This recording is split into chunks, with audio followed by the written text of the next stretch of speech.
দেখতে দেখতে আরও একটি বছর চলে গেল।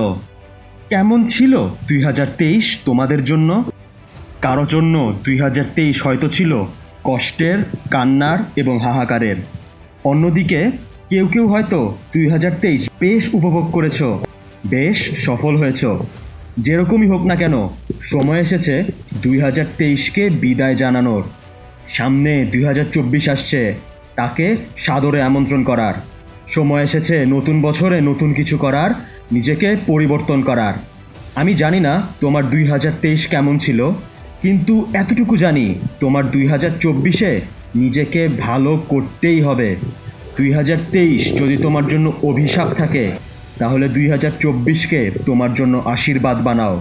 শিক্ষার্থীরা, তোমাদের বলছি, এই বছর কয়েকটা বোর্ড পরীক্ষা আছে বিশ্ববিদ্যালয় ভর্তি পরীক্ষাও।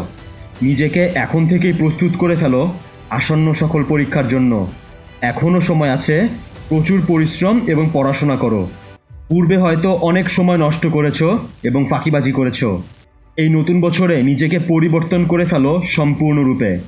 2023-এ হয়তো তুমি খুবই বাজেভাবে পরাজিত হয়েছো সোলজার।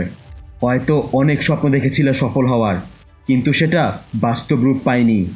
2024-এ তুমি আর পরাজিত হবে না। 2024-এ তুমি আর হার মানবে না। এই বছর তুমি সফল হয়ে ছাড়বে সকল বাধা বিপত্তি পেরিয়ে। এই বছর তুমি প্রচুর পরিশ্রম করবে এবং তোমার স্বপ্ন বাস্তবায়ন করেই ছাড়বে। এখন থেকেই শপথ করো নিজেকে, এই 2024 আমার বছর। যত যাই হোক, আমি থামবো না কখনোই। নিজেকে ছাড়িয়ে যাব প্রতিনিয়ত, এগিয়ে যাব দুর্বার গতিতে।